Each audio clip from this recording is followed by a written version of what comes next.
အထုပ္ပကမြတ်စွာဘုရားသာဝတိဤဇေတဝန်ကျောင်းတော်၌တည်င်းသုံးတော်မူစဉ်ယဟန်ဓမ္မမွေကြိုက်ခံရ၍ယဟန်တော်များကလျှောက်ထားသောအခါ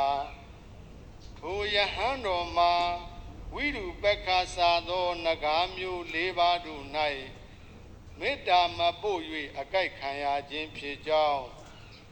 အကယ်၍မေတ္တာပို့လျင်အကြိုက်ခံရမည်မဟုတ်ကြောင်းမိန့်တော်မူ၍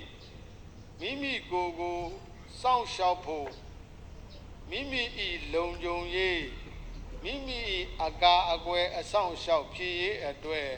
ခန္ဓာသုတ်ပရိအယံတာကိုခွင့်ပြုဟောကြားတော်မူခဲ့၏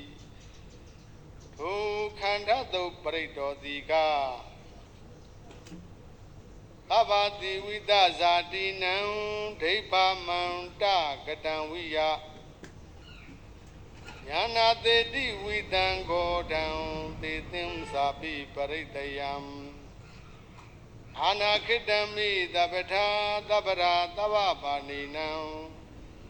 သဗ္ဗသောပိနိဝါရေတိပရိတံတံဗနာမဟိဝိရုပကေဟိမေမေတ္တံမေတ္တံအေယပတိဟိမေသဗ္ဗဗုဒ္ဓေဟိမေမေတ္တံမေတ္တံကာနာဂောရမကေဟိသာ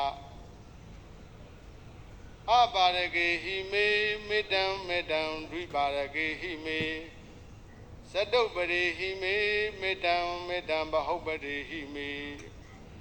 မာမအပါရကောဟိန္တိမာမဟိန္တိဒွိပါရကောမာမံသတုပ္ပရောဟိန္တိမာမဟိန္တိဘဟုပ္ပရောသဗ္ဗေတတ္တသဗ္ဗေပါဏာသဗ္ဗေဘုဒ္ဓသကေဝလာ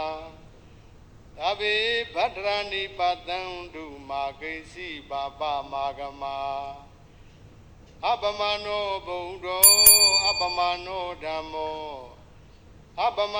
နောသံဃောပမာဏဝန္ဒာနိတရိတပါနိ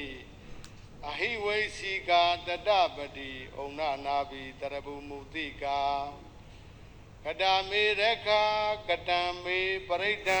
ပဋိကမန္တုဘုဒ္ဓာနိသောဟနမောဘဂဝတောနမောတတ္တနံသမ္မာသမ္ဗုဒ္ဓနာံခန္ဓာသုတ်တံနေတိတံ